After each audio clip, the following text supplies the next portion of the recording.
Hello and welcome to Memoirs of Successful Women. I'm Annie Gibbins, founder and CEO of Women's Biz Global, and I invite you to kick off your heels, get comfortable, and be ready to receive the golden nuggets that are shared as you listen in to candid conversations I have with fascinating women from around the globe. Business leaders, entrepreneurs, humanitarians, athletes, and a whole lot of regular people. They will keep you riveted as they let their guard down and open up on aspects of their business and life journey, how they measure success and what they have learned along the way. My intent is that our conversations will inspire you to embrace opportunities and possibilities beyond the limits of your imagination, because I know that this is where we reclaim our power. I want you to reclaim your power, your strength and vulnerability, to stand in your truth and propel yourself towards the life that you dream to live.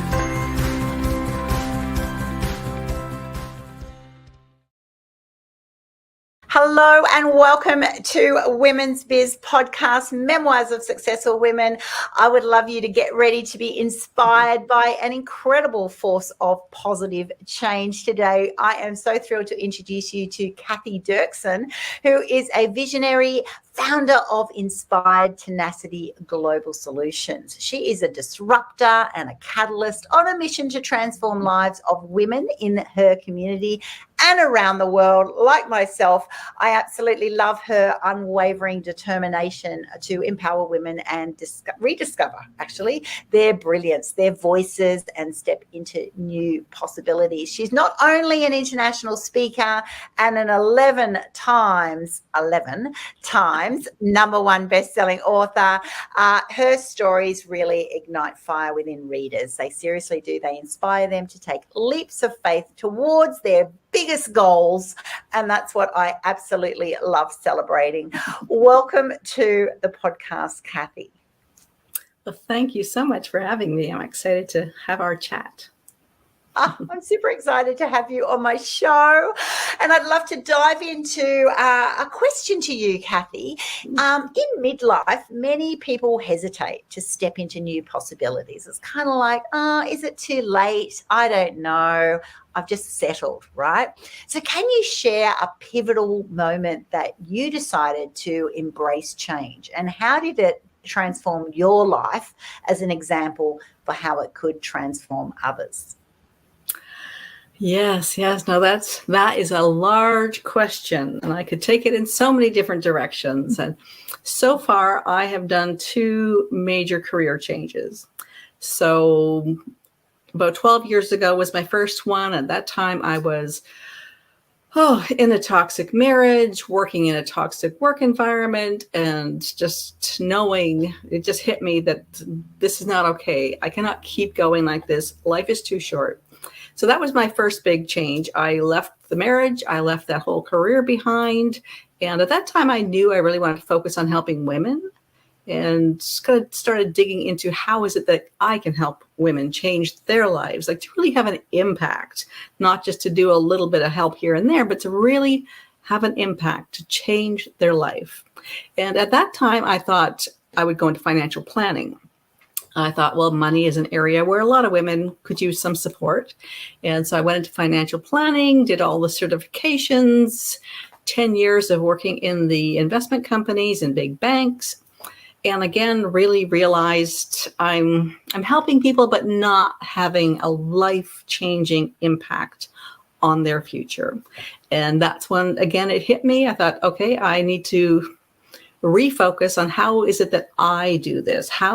What are the gifts that I can bring that are different than what everybody else is doing that will actually help impact women's lives in a big way? And that's when I, again, left that career behind and started Inspired Tenacity. And that has definitely been a journey of ups and downs and adventures and learning. But the main focus of my work right now, though, is on midlife women and really helping to spark that courage to just get doing those things that excite us. Because you're right, I think so many are just stuck.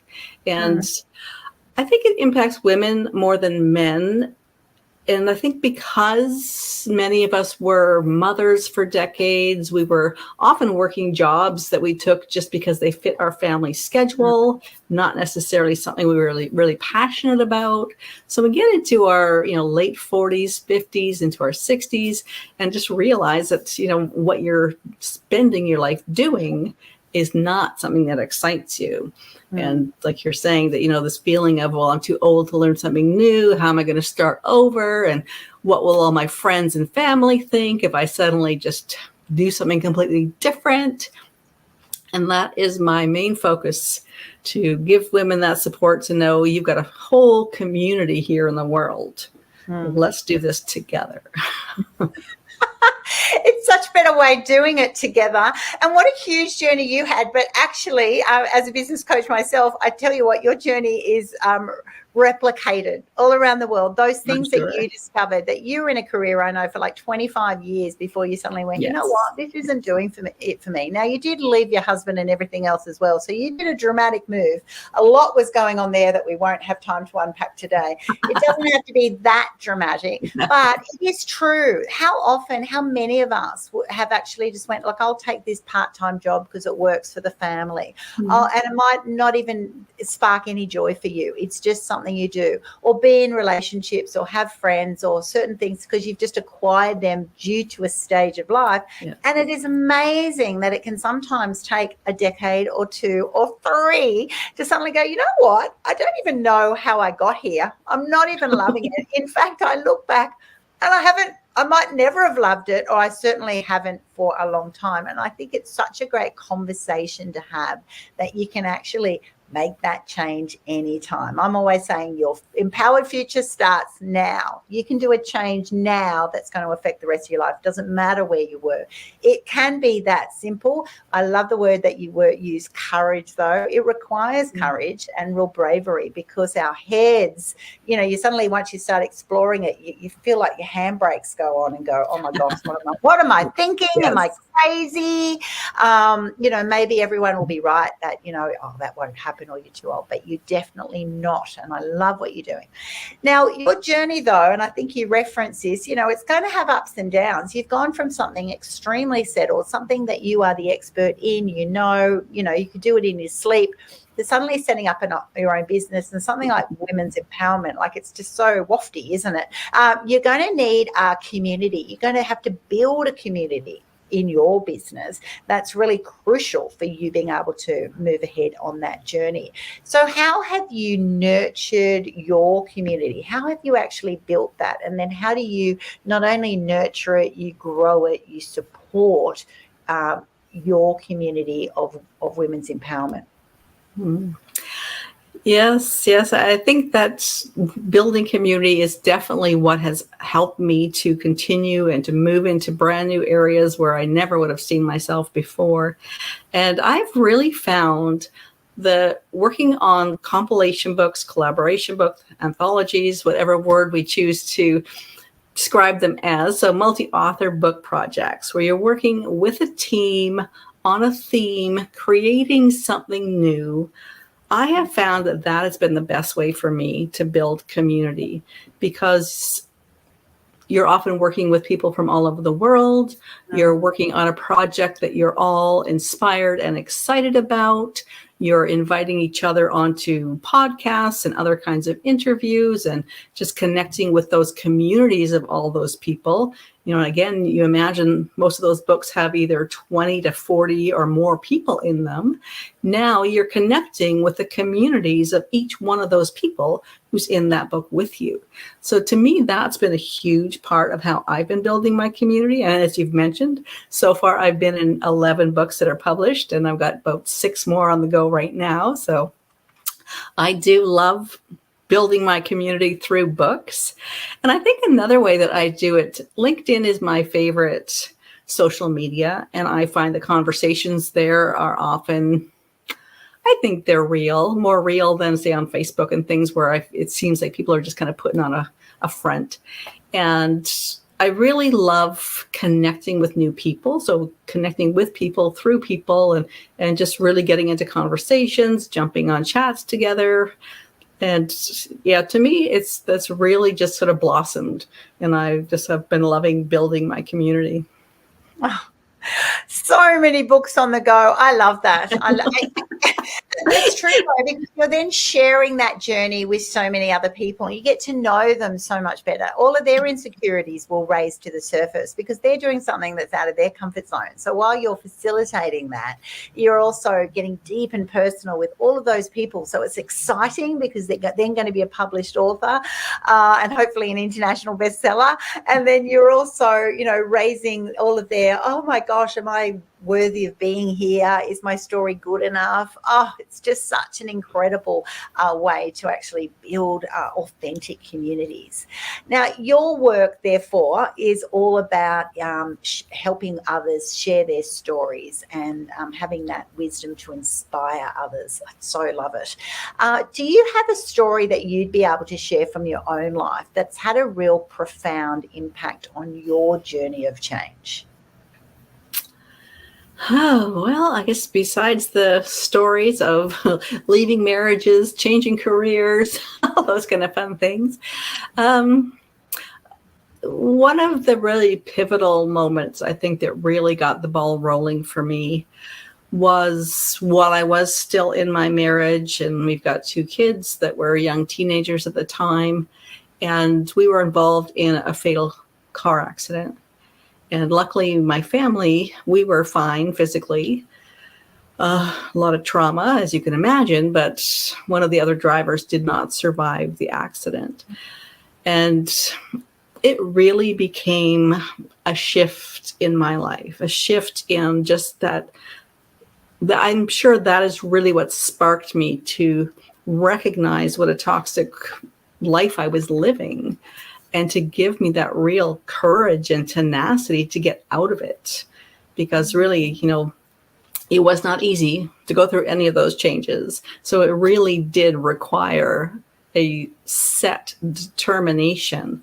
And even while I was going through that whole thing of, leaving the marriage, starting all over brand new as a single mom with 2 teenagers, can you just imagine what that was really like, starting a new career at the same time? And at many points, it was just to keep moving. And I actually had a little phrase I used to say to myself, and it was chin up, keep moving. And sometimes that's really all I had to hang on to, was just that chin up, keep moving, just go. So hard. Other people, it's like that Finding Nemo movie, just keep swimming, swimming. Yes, that came I've had later. other people go, I say that little saying, it is like that. It's just like one little thing. It shows that you're just seriously treading in quicksand. It's like, I don't have time. I don't have the luxury. I don't have the energy to be able to do anything else, because I have to just focus on these young ones, like being able to put food on the table, feeling safe and secure. There's just so much happening. And I thank you for sharing that story. What a huge time that is. That's massive. Yes. And no wonder it really rocked you to the core. But in these times of incredible confrontation, it makes you dig deep. It makes you actually be so uncomfortable that you need to make some changes. And obviously they were hugely significant, but hugely powerful and positive ones for you, for sure. So through all of these connections that you've made, and you mentioned before that they're global, which is so fantastic, how do you then leverage your global interconnectedness to further your goals in what you're trying to do, to continue to reach a broader audience? How do you approach that? Well, definitely through creating more and more book projects, bringing more people in, spreading out from the community that each of my current contacts are in. And one of the ways that I'm looking at really blowing it out of the water is, ideally, I would love to start traveling to actually meet the people that are in my books, and doing different book events or other kinds of events where we can actually meet each other in person, connect with a bigger community, and even step into speaking events and that sort of thing at these locations with these other people. And so it will kind of become my way of traveling the world and meeting people I already knew. That is so cool, isn't it?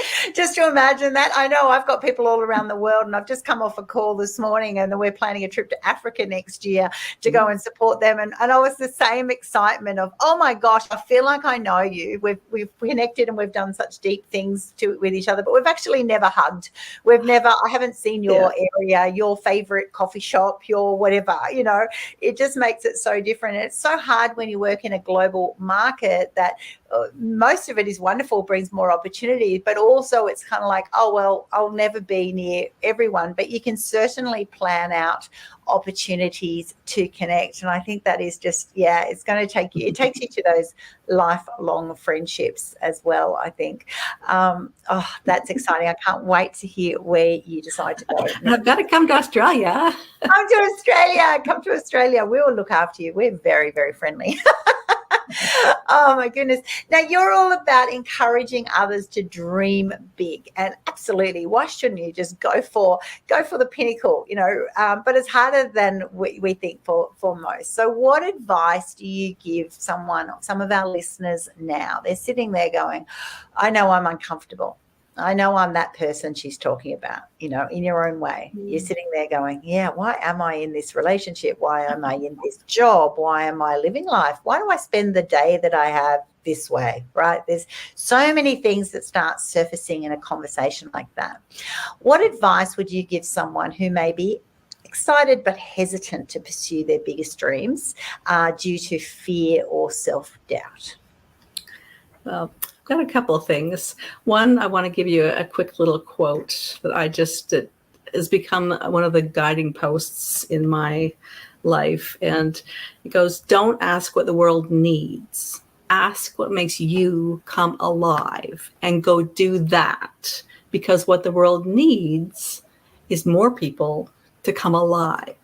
And so when you look at it that way, that it's almost our responsibility in our life to come alive, to actually bring forth that positive energy that, I'm a firm believer that, energy around the world plays off of each other, right? And the more positive we bring, hopefully we can now start overriding some of this negative stuff that's going on in too many places. So really becoming that source of positive energy and putting it out to others is a key thing for me. So really, if you're feeling stuck and you're not sure what to do, for me, reflecting back on that message, that it's up to me to figure out what excites me and brings me to life and go do it.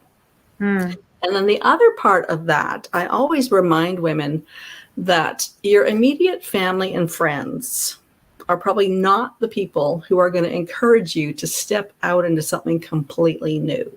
If anything, in most cases, they're trying to protect you, but they will often, oh, this is just a phase you're going through. You'll get over it. Just settle down, go back to your usual. So really, I encourage women to step out into that bigger community, whether it's through Zoom into a global community, or whether it's just locally, but among people who understand what you're trying to do, who see that bigger dream and know you can do it.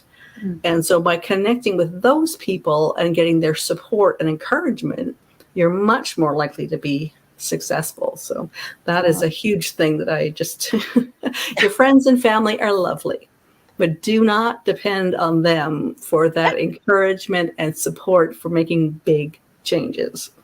That is just so true and such a brilliant tip. So listeners, take this one to heart. Take this seriously, really think about it.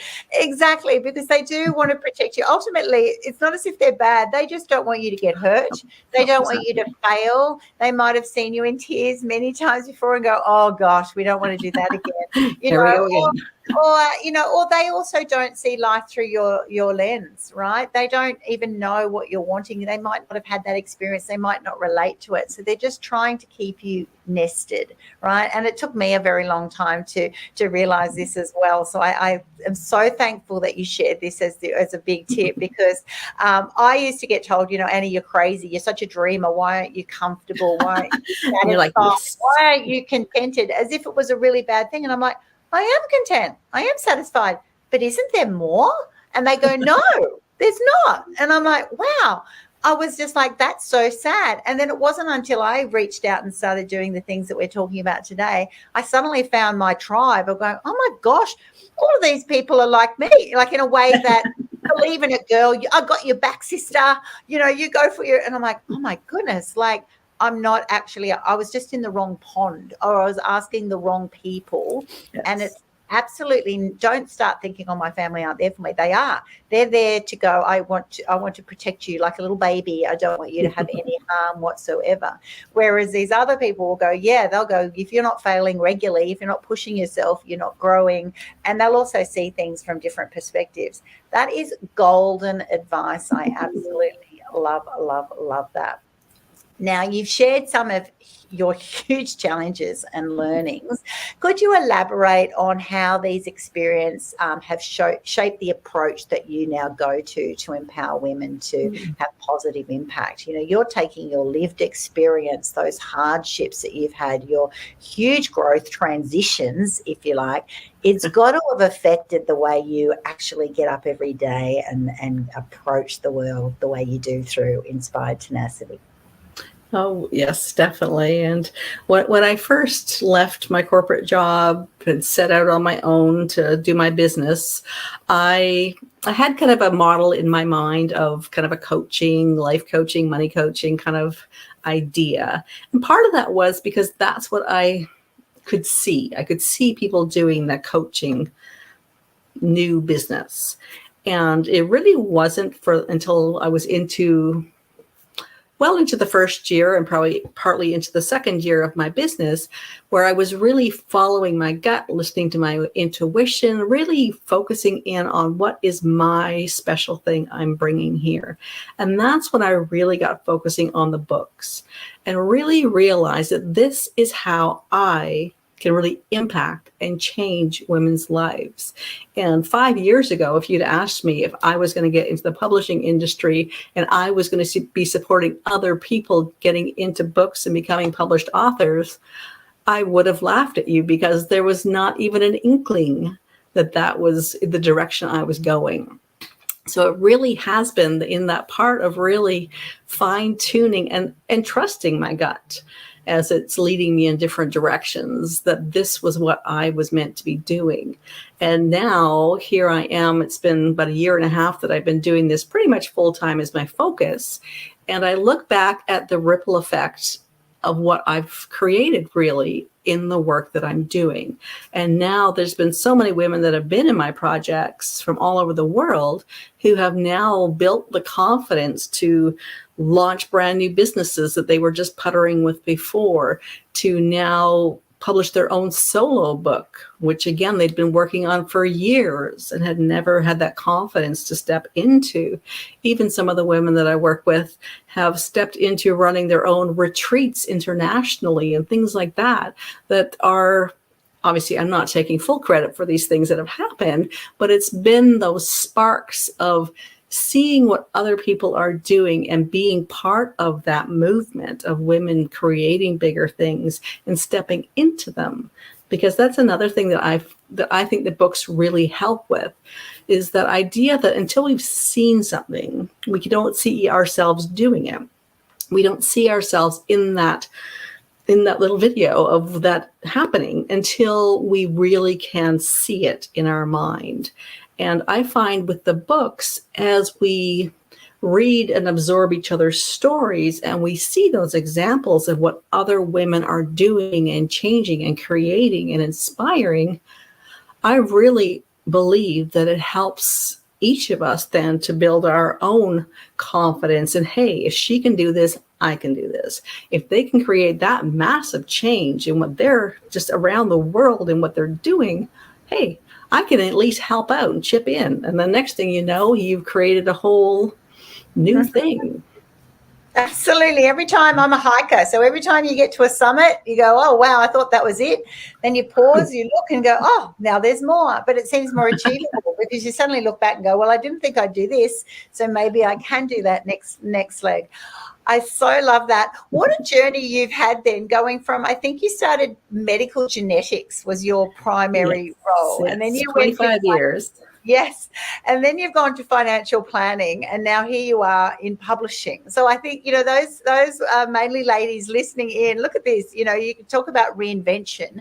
I absolutely love this. And I'm seeing also that you will have brought a lot of the tools. A lot of people think, oh, well, then I have to start from scratch again. Whereas there's so many generic skills, expertise, elements of the roles that you've had that you would have taken into this new world of publishing. And so it's definitely sparked joy on the joy tick list for you. It's given you the platform or the opportunity to do the other things. And I think that's what it is. It's about saying, well, where are you going to settle yourself to be able to then be able to have those opportunities? And for you, it sounds like it's through publishing, through the books, through the anthologies, and the connections you're making there, because you're tapping straight into those women that then the other aspects are then getting realized, the influences such as business development, finance, and things like that. And so I love you found your authentic space to be able to do that. What other elements do you think, for those people go, I don't want to throw out everything I've done. I've worked very hard to get here. So although I want to move into a happier place for me, I don't want to lose everything. I think that's a common problem. Would you be comfortable to speak to that? Well, what did you, even though you weren't so happy where you were, you would have actually brought over a whole lot of skills and expertise that you now use day to day, that you can still look back and go, I'm thankful that I had that 20 years plus in a Oh, definitely. But I think a big part of what I've brought with me over the years, one factor is definitely my love of learning, my love of being curious and stepping into new things and figuring out, how do I do this? How can I approach this differently? Even back when I was doing my role in medical genetics, which a lot of that was working in hospital labs and analyzing chromosomes and fun things like that. But even then, just that love of learning what was new, what's the new stuff coming up, what more can I understand about this? I was involved in public education programs, developing new things to help people understand all these fun things.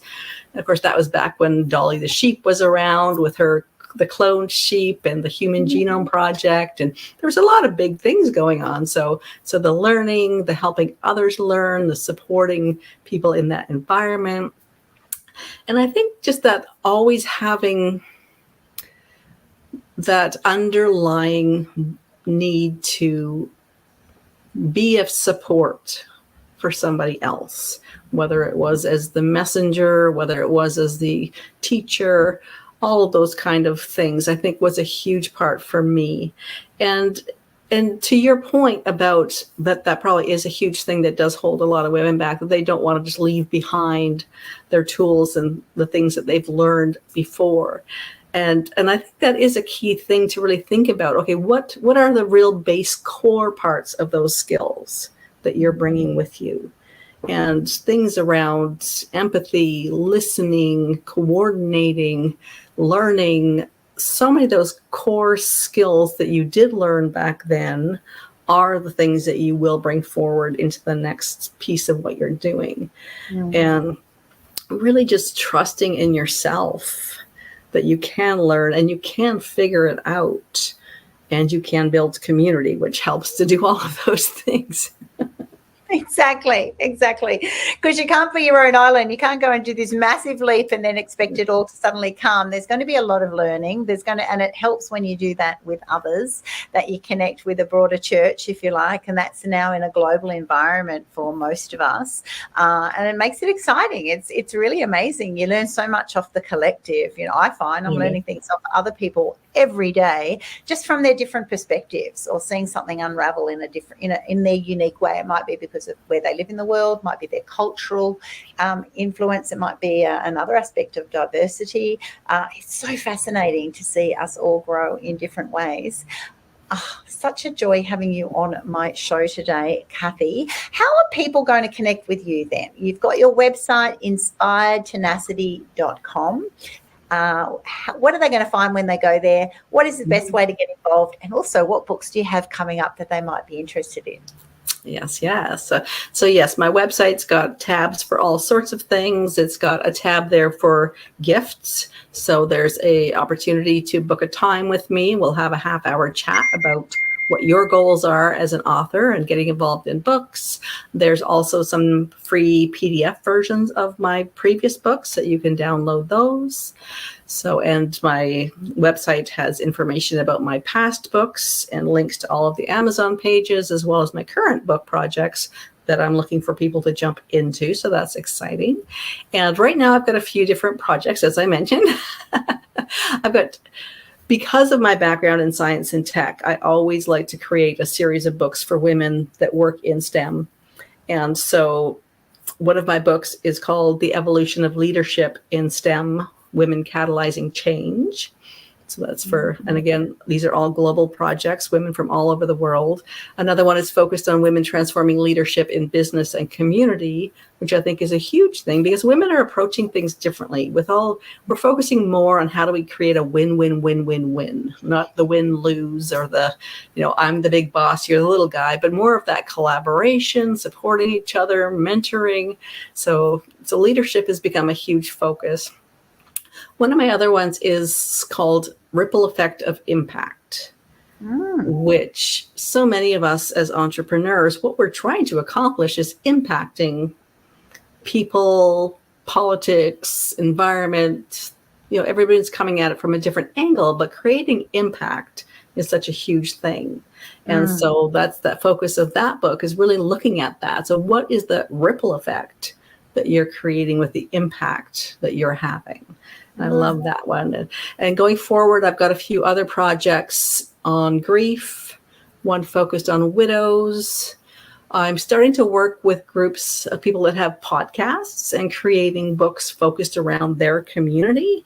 So lots of different ideas, lots of different options. I believe that the books are such an amazing way to get people started, whether they want to go on and do their own solo book or just build their community.